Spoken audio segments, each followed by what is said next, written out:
Heyo! I'm back to take a look at the Hellraiser franchise. In case you haven't yet, be sure to check out the first part, in which I talk about the first 5 Hellraiser movies. At one point in that video I bring up the fact that I have this sort of weird, elaborate way of grouping the movies, and that would look something like this. Quite self-explanatory, I'd say, which means that we are now entering the shitty Rick Bota ones. So let's start with part 6, Hellraiser Hellseeker. Oh, are you guys okay? I mean, Hellseeker? Whatever that means. Yeah, let's take a look at that. Just like the previous entry in the series, as well as all the other ones from this point on, Hellseeker didn't get a theatrical release, but was put out as straight to DVD. But look who we have here, it's Kirsty, one of the main characters from the first 2 movies. Oh, well, I guess that was Kirsty, as we see her drowning to death here. A month later, her husband wakes up in his hospital, but due to a head injury, he doesn't remember too much of the whole accident, and now he has 2 detectives on his ass who suspect him to be responsible for the death of his wife, Kirsty. Damn. And as if that's not bad enough, seemingly due to his head injury, he's also having trouble distinguishing between reality and dreams or fantasies. And you know what would be a great way of showing that? This is how I imagine the director's creative process. Well, what if when something crazy happens, right after the climax, he wakes up? Yeah. And then later we can do it again. Oh. And then later we can do it again. Oh. And then later we can do it again. Oh. And then later we can do it again. Oh. And then later we can do it again. Oh. Because, you know, that didn't become annoying after the first 2 times. It's so lazy. It's like if... Oh wait, hang on guys. Someone just walked into my... Hello? Wait. Whoa! Whoa! Huh. Heyo! I'm back to take a look at the Hellraiser franchise. Yeah, that's pretty lame, right? Yeah. Just like part 5, this movie really feels like just a generic psychological thriller with some Hellraiser elements thrown in for the sake of it. And that's because, like part 5, this is just a generic psychological thriller with some Hellraiser elements thrown in for the sake of it. And, just like part 5, spoiler alert, we get a Jacob's Ladder style twist ending. See, the husband, he was a bit of a dick, cheating on Kirsty with not 1, not 2, but 3 different women.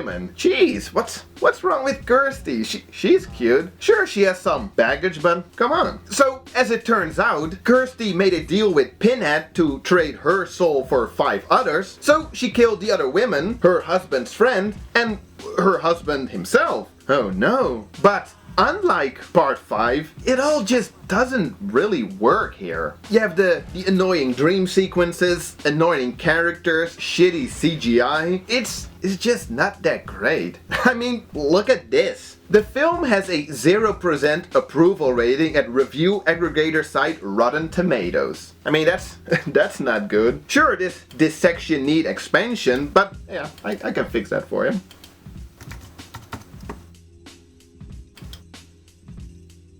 Boom. Yeah. After these last 2 movies, you know, Hellseeker just now and Inferno, the last movie I talked about in the previous video. The difference between the original Hellraiser movies and the latter ones, it's becoming quite obvious. These ones, you know, they simply just don't have that much to do anymore with the whole Hellraiser mythos. You know, with the puzzle bugs being a type of gateway for the YOLO kids to experience the ultimate experience in pain and pleasure. Here in these movies, opening the box just seems to be causing dreams and hallucinations, with Pinhead showing up at the end as some type of moral white knight. But hey, that could still give us some pretty interesting concepts. I mean, the possibilities are basically endless. See how optimistic I am here? So, why don't we just continue with part 7, Hellraiser Deader. Deader than what? The franchise at this point? Heyo, because that would be scary. Let's take a look.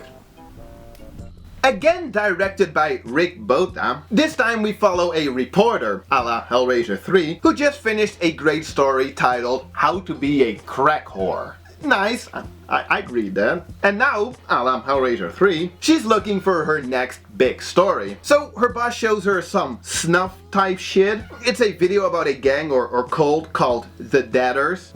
So there you have it, the title. And he wants her to go and write a story about that in Romania. She finds her first lead after bribing this Romanian landlord with US dollars. Nice one. In the form of this dead girl. And guess what? She's holding the puzzle box. No! Eventually she finds the dead hen gang, and the leader happens to be a descendant of the toy maker from part 4. What a story. And he wants to enter the Cenobites realm dimension to take over, become their leader. But he doesn't know how to open the box. So instead he's performing these resurrection rituals.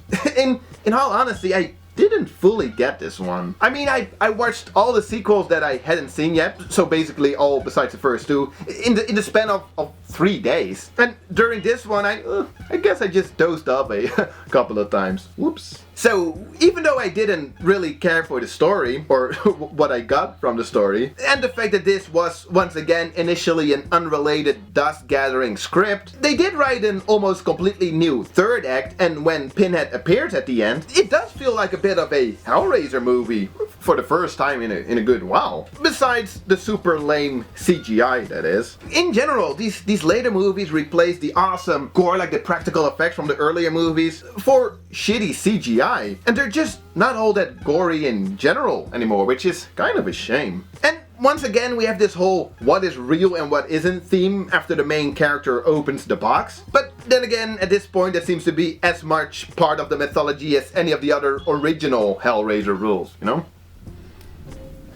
that actually at one point really started to frustrate me. That was, by the way, my review of Hellraiser 7. It was But, I tend to, in general, prefer the original works of art. Or at least where the original creator is as much involved as possible. But now, when we're at a point that Clive Barker basically didn't have anything to do with the movies anymore, and this whole new approach to the Hellraiser mythos, I don't know, I'm just kind of torn between, on the one hand, that I'm like, I shouldn't like this. But on the other hand, what if they're just kind of okay or even pretty good, like for example, Part 5, Inferno. I guess what I'm trying to say is that I should actually just judge each movie on their own and not expect all of them to be just another copy of the original Hellraiser movie. That said, I still didn't really care for the last two movies. and the one that's coming up now is probably my least one in the whole franchise. But just so you guys know that I'm aware of these pitfalls, when it comes to fandoms and their way of approaching or judging certain parts of what they are a fan of. That being said, let's just continue with Part 8, Hellraiser Hellworld. Really? Okay, well, let's take a look at Hellworld. The last in the Rick Bota trilogy. In this movie, the Hellraiser franchise is just that. They're just movies, I guess. And there's this game based on the whole Hellraiser thing, which seems like a pretty intense game because this one kid killed himself over it. But hey, 2 years later, his friends are still playing the game, and at one point they're invited to an exclusive Hellworld party. So they all go, including the skeptical main girl. The mysterious host, played by Lance Henriksen of Aliens fame, gives all the attendees a mask with a number on it and a phone so that they can call other guests at the party. Or, you can just talk to them? Also, how can these phones display the names of who's calling? How does that work? Anyway, he shows the main characters around, and at one point crazy shit starts to happen. For example, this one girl ends up in a saw trap, and the final girl at one point is invisible to the cops. What's going on? You wanna know? You really want to know? Okay, here goes nothing. So, the host, he is actually the father of the kid who killed himself, and he blames the other kids for not helping him with his addiction. So, he threw this elaborate Hellworld party to lure the kids in, where he soon drugs them with this specific psychedelic drug. So, big surprise, nothing actually happened. They were buried the whole time, and they're all just hallucinating all these events because the guy told them things through their mobile phones. What? That is such an unnecessarily convoluted revenge scheme. Oh my god. It also just simply doesn't make a whole lot of sense. Like, how would he know what they're gonna hallucinate? And at the end, the two survivors, they reminisce over something they talked about in their hallucinations. How can they know this of each other? Like, how do they know what they're talking about? Let alone the fact that in the end it turns out that Pinhead is actually real, which raises so many questions concerning the existence of the game. Like, did Pinhead take time out of his soul-gathering duties to record voiceovers for the game? I don't know, man. Even besides this very forced twist ending, it's just not that great. It really feels like just a cheap teenage slasher flick. You know, with Pinhead as the slasher villain, annoying characters, sex scenes, and lame one-liners. How's that for a wake-up call? Ugh. I do like the fact that it is at least somewhat self-aware, like here when the car doesn't start. Like a bad horror movie, isn't it? Or with the girl explaining the Hellraiser rules. Get your mythology right, buddy. First, I have to open the box. Then Pinhead appears. But in the end, nah. Ugh.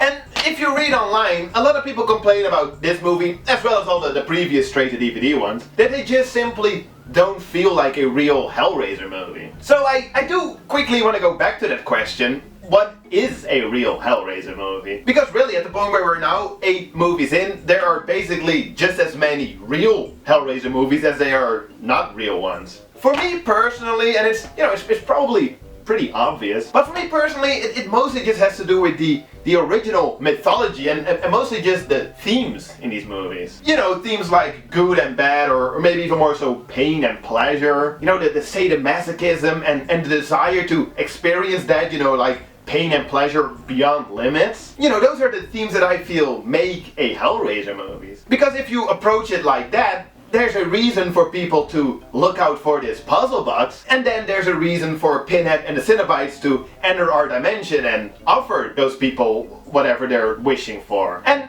again, when you approach it like that, it doesn't even really matter that Pinhead and the Cenobites don't have that much screen time, because then, in the end, it does all resolve around their existence and, you know, their potential visits to our world. You know, that constant threat is there. This is all obviously mostly present in the first movie. The second one, a little bit, and to a much lesser degree in part 3 and 4. 5 and 6 are just psychological thrillers dealing with a personal hell, if you will. 7 is...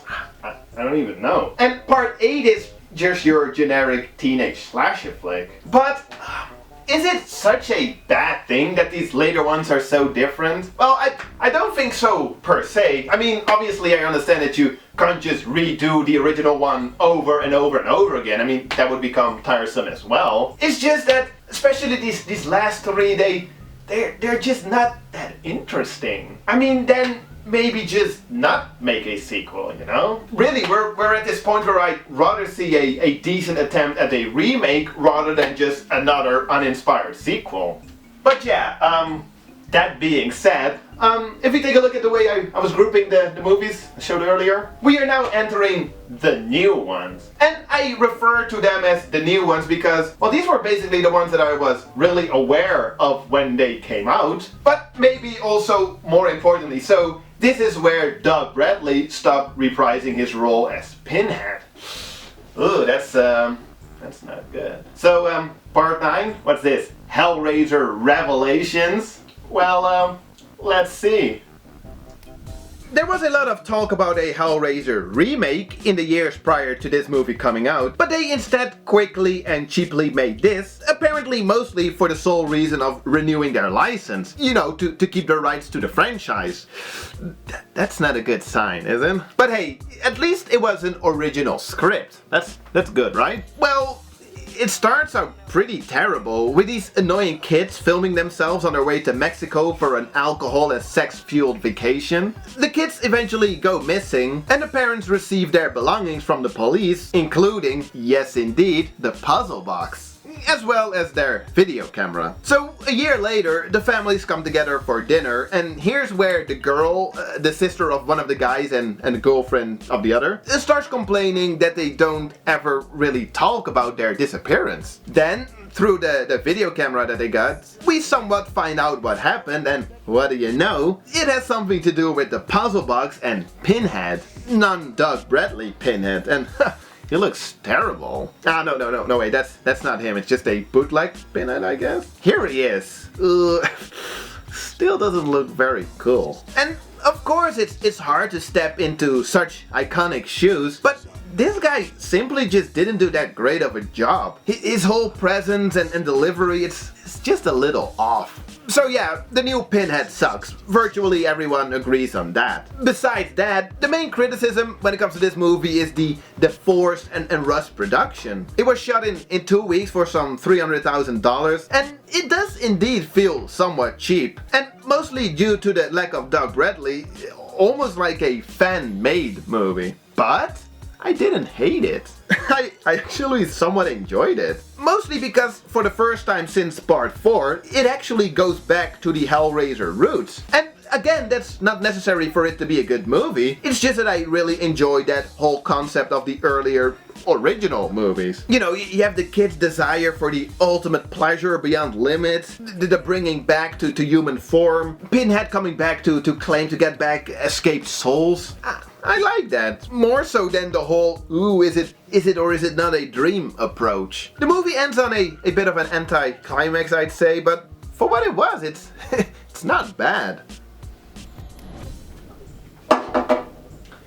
Yeah, and I know that a lot of people are gonna disagree with me on this one, but hey, you know, I'm not here to just tell you guys what you want to hear, right? And like I said, sure, it looks cheap, it feels cheap, it's made for all the wrong reasons, but purely based on the end product, I kinda enjoyed it. Well, I haven't been recommending any of the movies per se since part 2. I mean, 5 is obviously pretty great. And this one is obviously, you know, like, people don't really care for this one. But I guess what I'm trying to say is that if you're avoiding this movie for the sole reason that Doug Bradley isn't in it, cut it out. Give it a chance, you know? Which brings us to the last entry in the franchise, at least for now, the 10-part Hellraiser Judgment, which was released on home media and video on demand February 13. So this it's still pretty fresh. But is the movie fresh? Well, let's see. Hellraiser Judgment, another movie that has a long production history. Eventually it was Gary Tunnicliffe that landed the director's job. He'd been involved with the whole franchise since part 3, mostly as a makeup effects artist and occasional second unit director, but he also wrote the previous movie, Revelations. He was very much aware of how much the fans hated that one, so he tried something a little different here. Sure, we once again get the police detectives investigating a string of murders based on the 10 Commandments a la 7. But we also have Pinhead and the Cenobites who, in order to keep up with modern times, set up this sort of surreal courthouse practice where people's sins are evaluated so they can receive a well-matched punishment. It's quite elaborate and, well, weird, but it's definitely something new. Also, Pinhead definitely doesn't look and act as bad as in the previous movie. But still, mostly we follow the detectives. And not unlike part 5 and 6, it's mostly like a psychological thriller / murder mystery with a lot of Seven and Saw thrown in. And then of course, towards the end we're treated to a plot twist, which isn't that much of a surprise anymore at this point, but hey, spoiler alert, one of the detectives committed all the murders. How about that? And he earlier escaped Judge Pinhead's trial show, so when he summons them again towards the end, he's trying to make a deal. He wants to trade his soul for that of his brother / partner and his wife, who were having an affair behind his back. Drama much? And yeah, that always worked out well in the previous movies. I do love Pinhead's comment after he takes care of the adulterers. Amateurs. Classic. But then also this hot archangel shows up and starts interfering with Pinhead's business, and It took me a little while to get used to this new Judge Pinhead setup, but eventually I kinda liked it. It was mostly the generic main story that bothered me. Well, not per se that it bothered me, it just simply didn't really interest me. Like, it didn't do anything for me. In general, the whole production, it was just so, you know? It was cool to see A Nightmare on Elm Street's Heather Langenkamp, even if just for that 1 minute. And they did refer to the original a couple of times. She's Even though you can't just throw in some classic quotes and expect the audience to fall in love with your movie. Especially not when it comes with some super cheesy CGI. So overall it's well, it's, you know, it's it's the 10th Hellraiser movie. What do you want me to say? Yeah, I definitely didn't hate it. I mean, I kind of enjoyed it, but seeing that I said the same thing about the previous movie, you know, maybe that's not saying a lot. But yeah, that's the Hellraiser franchise. A series of 10 very uneven movies. Some very good, some very bad, and literally basically everything in between. And I honestly never really do this, but let's rank them from least favorite to favorite.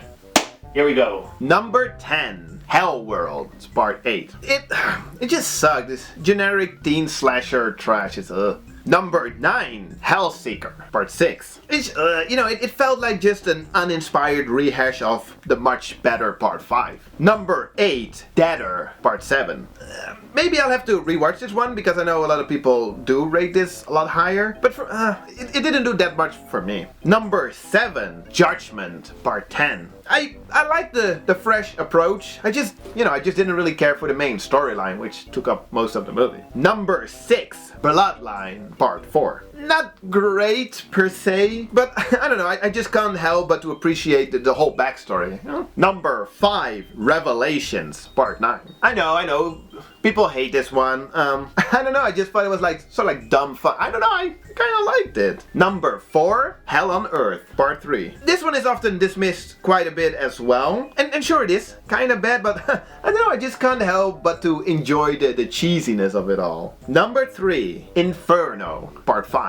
It didn't need to be a Hellraiser movie, but overall it's still surprisingly good. Number 2, Hellbound, part 2. It continued and elaborated on the original story, yet great effects. It's, yeah, good stuff. And number 1, of course, the original Hellraiser. It's a classic. For me, it's still the ultimate Hellraiser movie experience, you know? The story, the themes, the effects, the overall mood is just, Don't pin me down on that exact order. Pin intended, pun intended. Again, pun intended.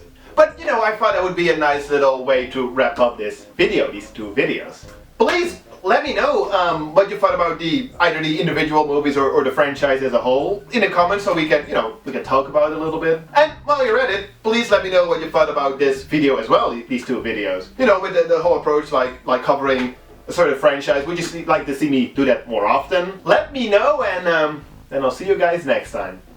Cheers!